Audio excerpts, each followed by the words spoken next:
They say solo shuffle healers come in all shapes and sizes. They say solo shuffle healers are born out of long DPS queues, out of desperation. They say solo shuffle healers are the ones who rise up when all hope seems lost. But what about the healers who don't fit the mold?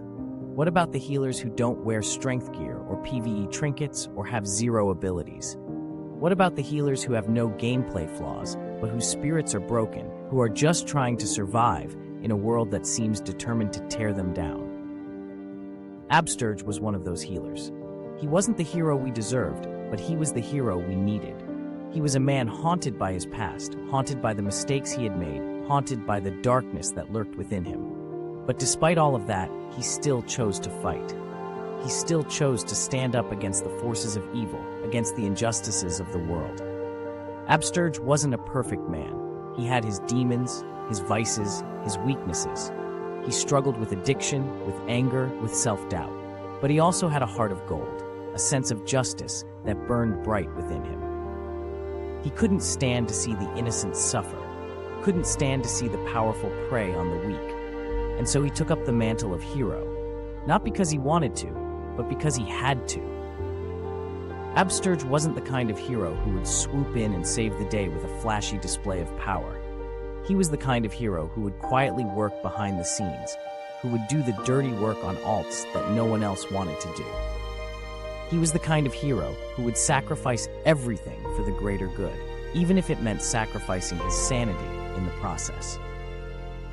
Absterge's journey was a long and difficult one. He faced countless challenges, like 1,400 lobbies, countless enemies, demon hunters and fist weavers only to name but two, countless moments where he was tempted to give up and walk away. But he never did. He never wavered in his commitment to doing what was right, to standing up for those who couldn't stand up for themselves. And in the end, it was that unwavering determination that made Absterge a true hero. It wasn't his strength or his speed or his intelligence that set him apart. It was his sheer force of will, his refusal to back down in the face of overwhelming odds. It was his willingness to do whatever it took to protect the innocent, to fight for justice, to make the world a better place. Absterge may not have been the hero we deserved, but he was the hero we needed. He was the hero who showed us that even the most broken among us can rise up and make a difference. He was the hero who reminded us that true heroism isn't about being perfect, but about being willing to stand up and fight for what is right. And so, as we look back on Absterge's legacy, we can see that he was more than just a man. He was a symbol of hope, a beacon of light in a world consumed by darkness. He may not have been the hero we deserved, but he was the hero we needed. And for that, we will be forever grateful. Remember to like, comment, and subscribe to Dr. Feltgood on YouTube.